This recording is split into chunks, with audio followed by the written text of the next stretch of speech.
Yes, but to finish the video about black races, Russell Simmons and them summing up well, we live in a criminalistic society.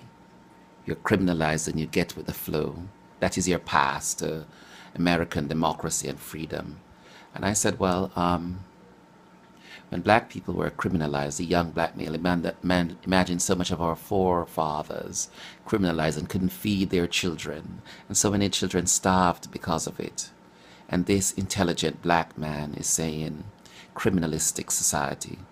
I refuse to accept that. As a person that goes to church, as a Buddhist and so forth, that sits in church, or whatever you do, because I don't go, I'm not a Christian, I'm not a Muslim either. Criminalistic society. Imagine somebody of such a high standing saying that. So what is the expectation of the Obamas? Criminals? My opinion, yes.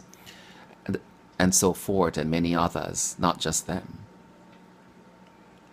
And so therefore, when I say, you know, the outlook for the generation must be one of responsibility, must take the liberties of the Constitution, the liberties that we hold dear, true, before we hold a gun in our hand and start to defend it, extend that hand to somebody else. How can we survive as criminals?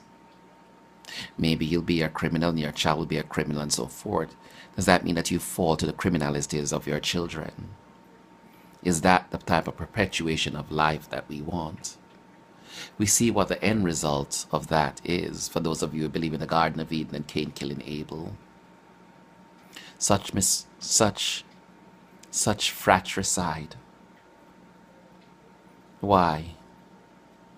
We will never get to the bottom of it, because we can't accept the responsibilities of our own failures and of our own actions, and can't love ourselves, and can't accept ourselves for being loved. We have to fight to be better than somebody else. We have to injure somebody else and maim them to get on top.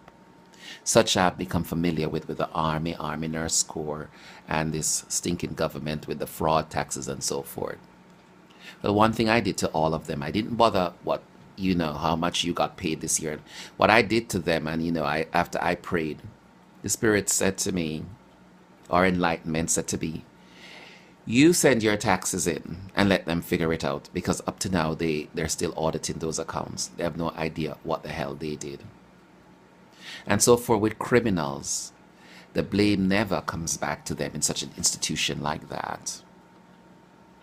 It always comes back to the person, the shadow of the doubt of the innocent citizens that are looking for justice.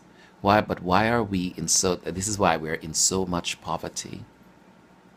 Failure to accept responsibility, and to a lack of security, enough and surety in themselves to accept such responsibility and to make proper adjustments. This is me, the Grand Justice Rasmus Kunin, 3706 Manor Road, Apartment 2, 240-2740-156. Have a good evening.